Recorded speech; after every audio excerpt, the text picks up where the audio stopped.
Okay then guys, we are back and we've got loads to go over today as we've got a full reset just happening on the latest expedition, which has just gone through this morning. So for those of you guys on your first or second expedition, you've now got a load to look forward to. We've also got a new reset on the weekly trials, so we're going to take a look over all of those and show you guys everything that you've got ready for the next week inside of Ark Raiders. If you haven't already, make sure you smash that beautiful like button and subscribing with post notifications turned on. It'd be so greatly appreciated. Make sure you check out our incredible sponsor, GamerSubs, the company that offer esports athletes and gamers alike with the most effective and healthy energy drink option, and we've got new bundles dropping all of the time. If you use code COWPLAYS at checkout, it'll even get you a cheeky discount. Link in the description for that one. And we've got a giveaway going on for a free copy of the game, or if you've already got it, then make sure you jump on in for some Raider tokens. It's very simple. Head down into the comment section below and put in any coloured love heart and it'll enter you in. We'll be announcing that one over the next few days. Hopefully we'll see a patch update alongside it. So let's see what's going on right now inside of Ark Raiders. Now, if you were blessed enough to be playing the game in the last 24 hours, you may well have found some very interesting lobbies as people were dumping off all of their level 4 Bobcats, Tempests, and all of their good loot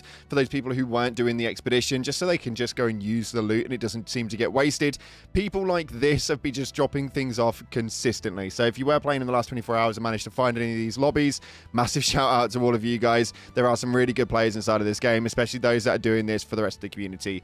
For the rest of you guys, though, it is expedition time, and we did get a bit of a duping, as you guys may have been experiencing some of the expedition skins already pre-actual expedition, and it was a little bit of a dupe from Embark. Now, the skin on the left was what you guys have all been playing with when the actual glitch happened inside of the game, although what's on the right is what you actually ended up with after the expedition. What I do think, though, is the one on the left is actually going to be the end product. So after all of the expeditions are done for this skin specifically, that's what we're going to end up looking like. I think it looks pretty cool, and if that's what we're working towards, then I am solely here for it.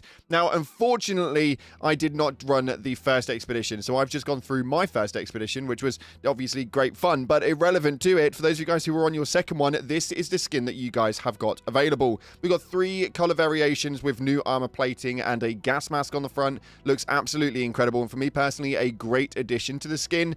If we are ending up on what it is that's already been pre-leaked, though, that is what we're working towards, and I think that it looks absolutely incredible. As far as what it is that's inside of game right now, though, we've got brand new trials to be looking forward to, and this one brings in a little bit of a twist inside of what it is we've got to do now. So as you can see on screen right here, we have got the new trials listing for the next 7 days, and we start this one off with a very easy damage leapers. You guys already know how this one operates by now, although we are now through the expedition, so you guys are going to have a lot less to actually work with. The damage on these leapers may well be a little bit harder. Looting the bird's nest is a very easy one. The bird modifier on buried city is what you're looking for. The bird city, just going ahead and looting as many of those bird nests as possible. Essentially, this should be a very, very easy one to get quite a high score on. I don't know if it's capped or if it's not at a ×2 because it's only a minor map condition. It would be very, very silly if you didn't get the 2 times points on the majors. It makes no sense to me at all. But yeah, if you can loot those birds' nests, you're going to be able to get a very high score pointing on that.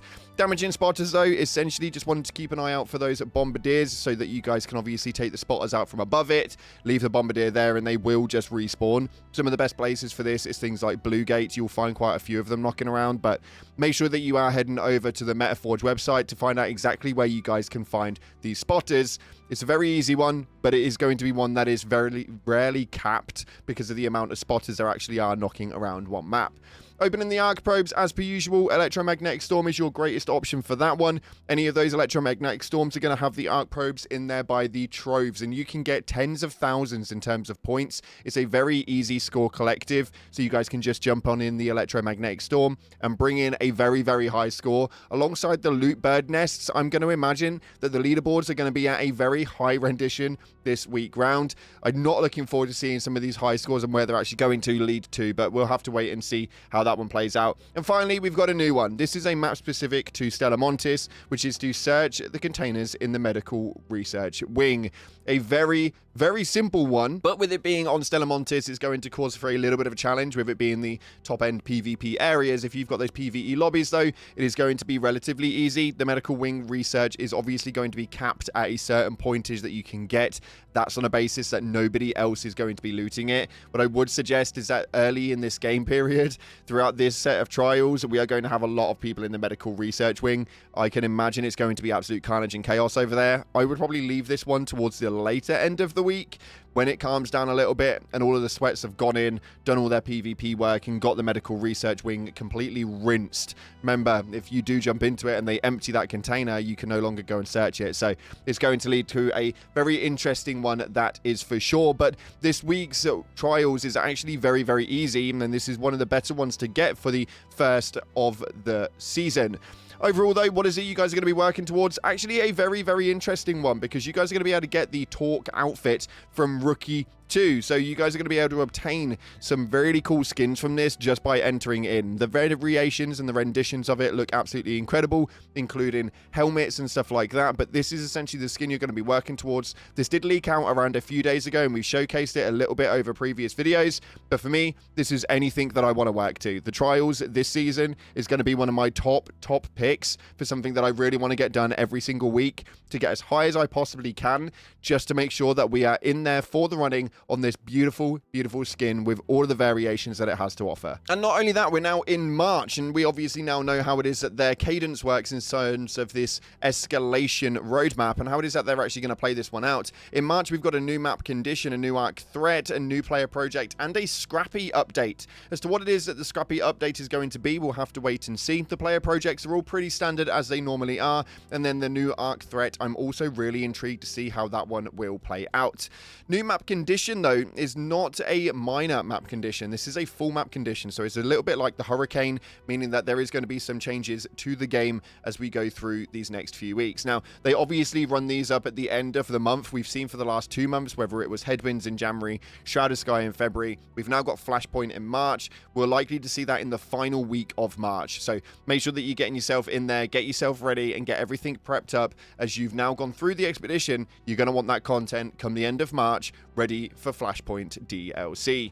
It's an intriguing one for sure, and we've had a lot to go over. As over the weekend, we went over a warning to players and to make sure that people were being careful. Whether they listen to me or not, we'll actually have to wait and see, but the comment section said a lot with regards to it. This first one right here coming from Vinvinda states, I think something cool that they could add into the game easily is mixing map conditions with events on the map, like a Queen and Matriarch within the Hurricane Storm and things like this. It would be really cool addition to the variation. Essentially putting in those minor map conditions in with the major map conditions could really well work, although the variations on that would be a little bit difficult to deal with. I can imagine a Matriarch inside of the Hurricane would be a little bit chaotic and carnagey, although that's what essentially this game is going to need, and I really think that they could do that very easily.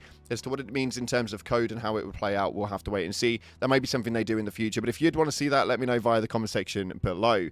Next up, this one here from Bree H states, I'm liking the new arc that they've made me fear arc again. Now, this was something which we spoke about last week. The main reason for that is because arc becomes a little bit tedious after a little while. Once you've been playing against the same ones for so long, it obviously then becomes a bit of a rinse and repeat, and it becomes really easy. So bringing in new arcs once a month is a very good idea. The main reason for that is it keeps it fresh. It means that you've got to get a bit more tactile, figure out how to play it, and the way that they've done it, for me personally, is absolutely incredible.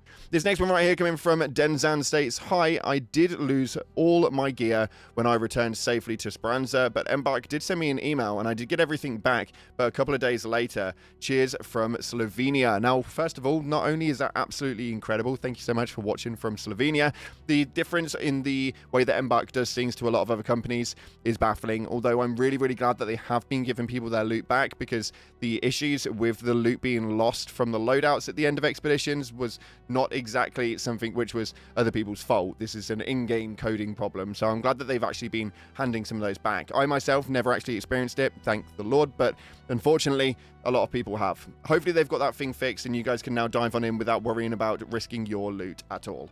With that being said though, unfortunately that's all we got time for today. Let's put our fingers and cross them over, ready for an update tomorrow, and hopefully something new comes to Arc Raiders. If you haven't already, smash that beautiful like button, subscribe with post notifications turned on. I appreciate all of your faces, man. Appreciate you. And as always, up until the next time, I'll see you in the clouds.